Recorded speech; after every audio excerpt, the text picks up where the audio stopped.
Hey, what's going on, guys? My name is Russell. I am from Albuquerque, New Mexico. Um, I'm here to actually talk about Marcus Gunn John Wick phenomenon.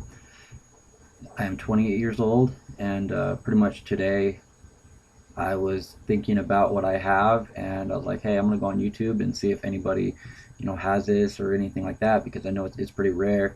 And I actually found a lot of videos today, so I was like, all right, well, I'm gonna post something on my story. I see a lot of people on YouTube that haven't had the surgeries yet. I actually have. I've had two of them so far. I was supposed to do the third, but I never did. It scared me too bad after the second one. I've had too much of a traumatic event, you could say.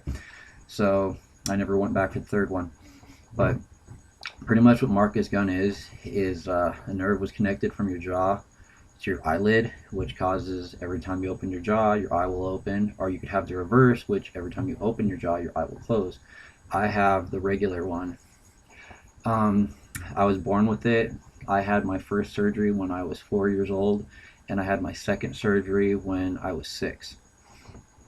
And the first surgery was just pretty much just to go up there and cut the nerve to relax everything because my eye would always stay closed and it was causing damage to my eye. So the second time around, what they did is they actually went through and they put silicone bands in my eye, and and this was when I was a baby. Right here, I don't know if you can see it very well, but you can see my eye closed, and that was before any surgeries at all. And you could tell on this one, when my eye was actually open, my jaw was open completely right there. So this was actually after my second surgery right here. Is when I was a child. It's pretty gruesome. It's pretty hard. It was a big. I remember it like it was yesterday. It stuck in my mind. Pretty much on what they did on the second surgery is they went through and I guess they recut my nerve again to make sure it wasn't going to have any connection whatsoever. They put bands up in my lids in both of them to actually hold them up so they didn't relax and fall.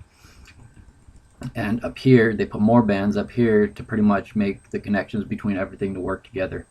So on my left eye, I cannot control my lid whatsoever. It actually is controlled by my muscle up here. So if I blink, I can't blink with just my lid. So even if I try, I can't do it. I have to blink actually with my whole left muscle right there. That's the point of that right there. But on my right, I can actually just shut my lid and open it and close it, no problem at all. And when I blink, you could tell the delay. They're not equal. But if I shut my jaw and open it, you see how it works right there. I guess it's starting to come back. It's starting to get a little bit more severe and severe as I get older. So it's pretty interesting. I actually like it. I love being unique. I love people asking me, hey, what do you have? And it's fun to explain to people what and exactly how it works and everything, because honestly, a lot of people are like, wow, that's really, really cool. That's really unique. And I'm a person all about uniqueness. If someone's unique, I mean, it makes them stick out more than anybody else. Um, let's see what else we're going to talk about. Um, I've also seen a lot of questions on here about people, if it's genetic or this and that. I don't know exactly how, but I have two kids of my own. I have a daughter, and she's totally fine, but her vision is bad. But our family has always had bad vision since down the generations. Now, my son was actually born with a cleft lip, and I have no idea if that could be related to what I have or some part of genetics that went wrong in actually the bloodline. I don't know. But I also turned diabetic when I was 20 years old, out of complete random. But that may have been from genetics because my grandma actually had it. So due to all the questions on here and the health questions, I really couldn't explain. But I mean, I could tell at least this is what happened in my part right here. But other than that, my kids are in perfect health, and I'm grateful for that. I'm grateful it didn't get turned went down the line. So out here in Albuquerque, Dr. Durso and Dr. Sandoval is the ones who did my surgery when I was a young kid.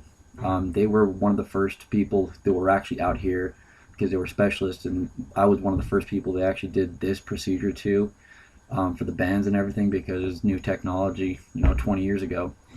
And there's actually another girl out here in New Mexico that I actually got to meet because I was concerned about, hey, I don't know what's going on, this and that. So they actually bring somebody, I do believe it was in Grants, New Mexico, up to Albuquerque, and actually got a chance to meet them face to face who had the same thing that I did.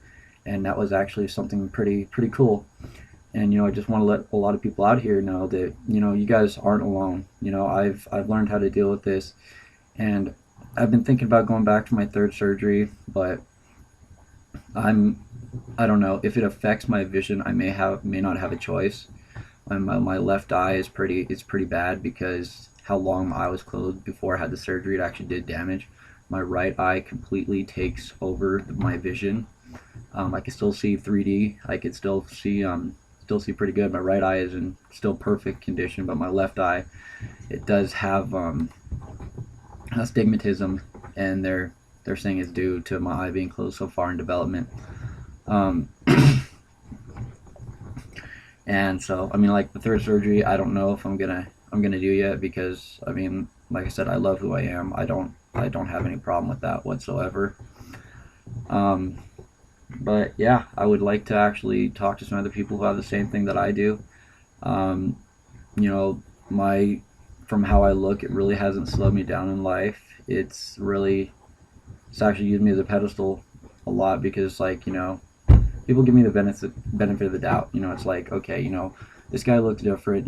He's I mean, I'm a pretty smart and sharp person, so I'm not really worried about that. But people think that there's something wrong developmentally or anything like that, and it's like it's not even close to that. It's like I'm a smart person. I work on motorcycles for a living. I run a good life, and I just hope that the ones out there in the younger generation don't get discouraged if people look at you like, hey, well, what's going on here? Take the time, explain to them, educate them, tell them, hey, this is what happens, and this is how it is. But I mean, if anybody has any questions or anything like that, or if anybody who has the same thing that I have, or they want to know anything about the surgery, what I went through growing up, just let me know, because I'd love, like I said, I'd love to meet people the same thing that I have. Like I said, I'm from Albuquerque, New Mexico. My name is Russell, and I'm 28 years old. I have two children, age 4 and 5, and both of them, like I said, are in perfect health. So I don't think genetics are actually passing down the line here at all. So yeah. Other than that, the people out here who are new to everything, just take it up with your doctor, let them know your different options and stuff like that. I'm sure between when I got my surgery and now, there's a whole bunch more technology involved, but I really haven't done that much research or anything involved. But just talk to your doctor, see what they can do, because I mean, nowadays they can pretty much put you back to normal. But like I said, in my case, I'm okay with who I am. I love myself.